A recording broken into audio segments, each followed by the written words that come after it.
Le PICC line ou Peripherally Inserted Central Catheter est un cathéter central inséré par voie périphérique.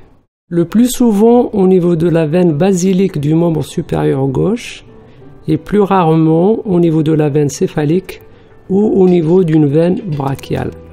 Les principales indications sont représentées par des cathéters centraux difficiles en raison de difficultés anatomiques cervicales ou thoraciques, une antibiothérapie intraveineuse à domicile, une alimentation parentérale à domicile et une courte chimiothérapie de quelques semaines à quelques mois.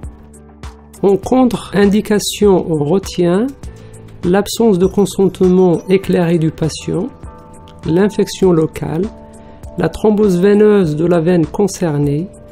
Les anomalies de l'hémostase ne constituent pas de contre-indication, bien au contraire. En cas de pacemaker, le PICC line est inséré du côté opposé.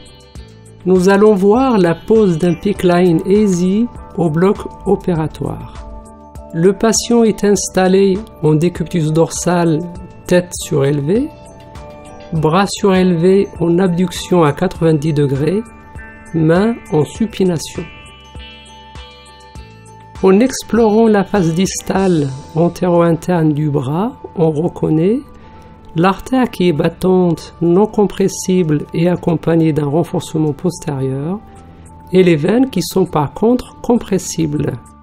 Sur cette image échographique arrêtée, on reconnaît le fascia brachial qui recouvre le muscle biceps en antérieur et le muscle triceps en antéromédial. Sous le fascia, on trouve le réseau vasculaire profond qui est constitué de l'artère et d'une seule veine brachiale chez notre patient, alors que les veines sont habituellement doubles. En surface, on retrouve la veine basilique qui est médiale et une veine superficielle qui va certainement se jeter dans la veine basilique. En poursuivant l'exploration échographique vers la région axillaire, on voit que la veine superficielle se jette dans la veine basilique et que la veine brachiale se jette également dans la veine basilique. Il est indispensable de reconnaître les structures nerveuses. Tout d'abord, le nerf médian qui accompagne l'artère, le nerf cubital qui est médial et qui suit la veine basilique. Parfois, on identifie le nerf cutané médial du bras qui peut croiser la face antérieure de la veine basilique. Son traumatisme par l'aiguille induira des paresthésies au niveau du bras et peut exposer à des névralgies chroniques. Pour explorer la veine céphalique, on translate la sonde latéralement et on trouve la veine qui est superficielle, compressible et de petite taille.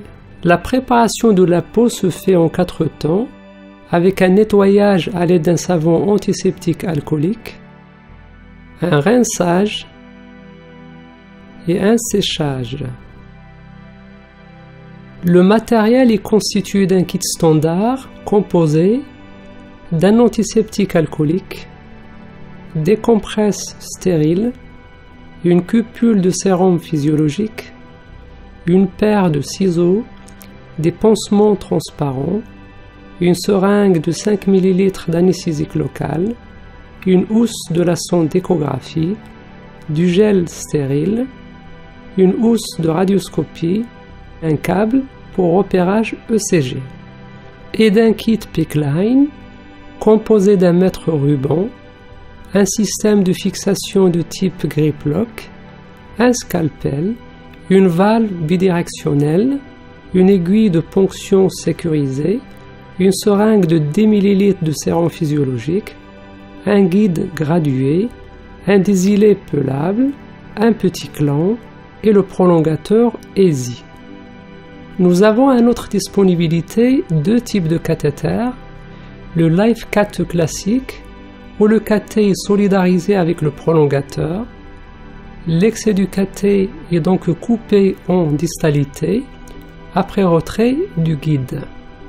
Et le cathéter de type EASY où le cathé est désolidarisé du prolongateur. L'excès du cathé est coupé en proximal après vérification de la bonne position du cathé et après retrait du guide. On refait un nouveau badigeon de la peau. L'anesthésie locale est réalisée sous échographie avec quelques millilitres de produits anesthésiques.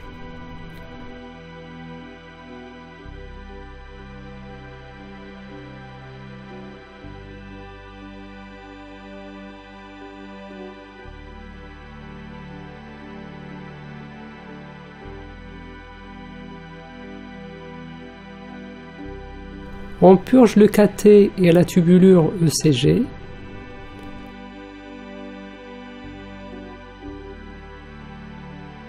La ponction vasculaire est faite en dehors du champ échographique.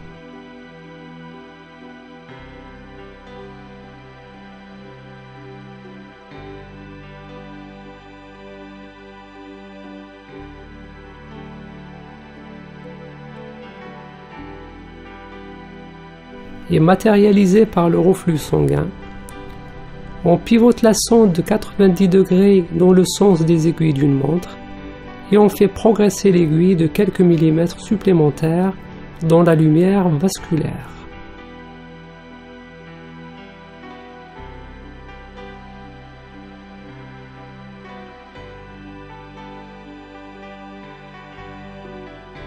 On insère partiellement le guide et on défait le garrot.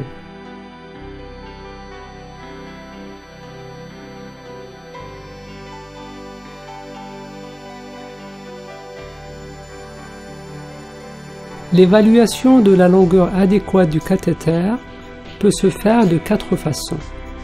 Par mesure de surface, en mesurant la distance à 2 cm du point de ponction vers l'apophyse coracoïde, le bord sternal et le troisième espace intercostal droit.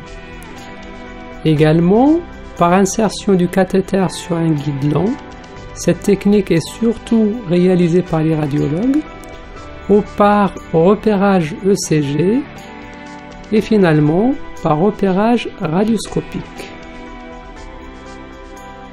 La mesure de surface est une mesure approximative. Il ne renseigne pas sur un éventuel faux trajet du cathéter.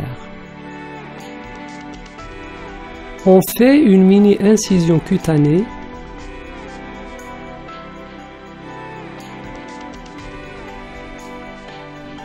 On insère le désilé pelable.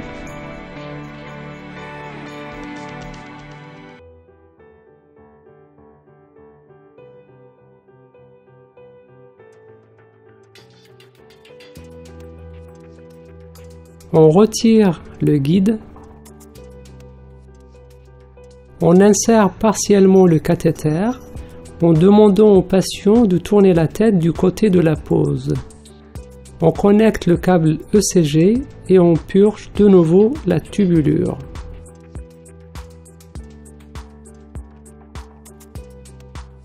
En faisant progresser le cathéter, l'onde P augmente d'amplitude. Elle peut atteindre celle des QRS si l'extrémité du cathé atteint l'oreillette droite. Il suffit donc de retirer légèrement le cathéter pour le positionner au niveau de la jonction veine cave supérieure oreillette droite. Le contrôle scopique permet de vérifier que l'extrémité du cathéter se situe au niveau de la jonction veine cave supérieure oreillette droite.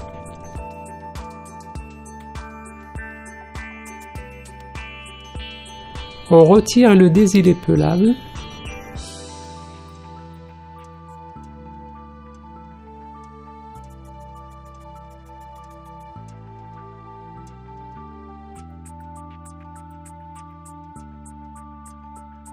On retire le guide.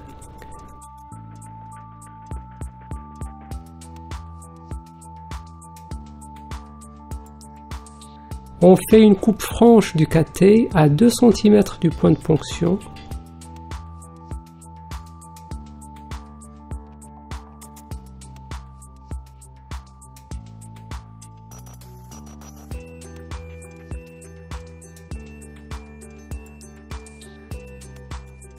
On raccorde solidement le prolongateur pour éviter les migrations accidentelles.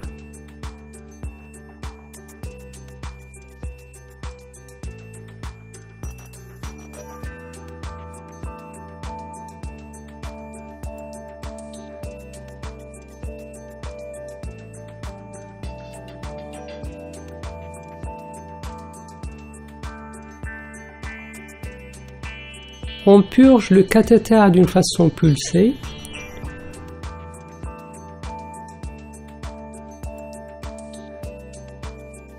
On le fixe avec le système Grip Lock.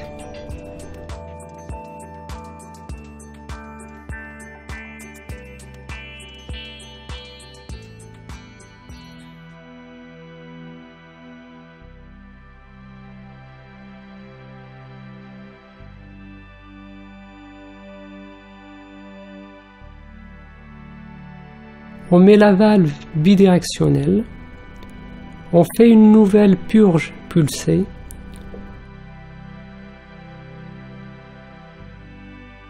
On ferme le clon et on met le pansement transparent.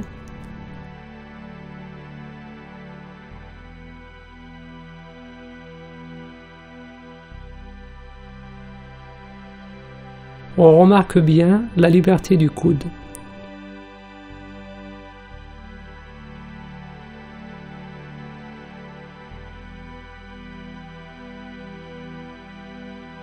Ce travail étant terminé, je souhaite bon courage à tous.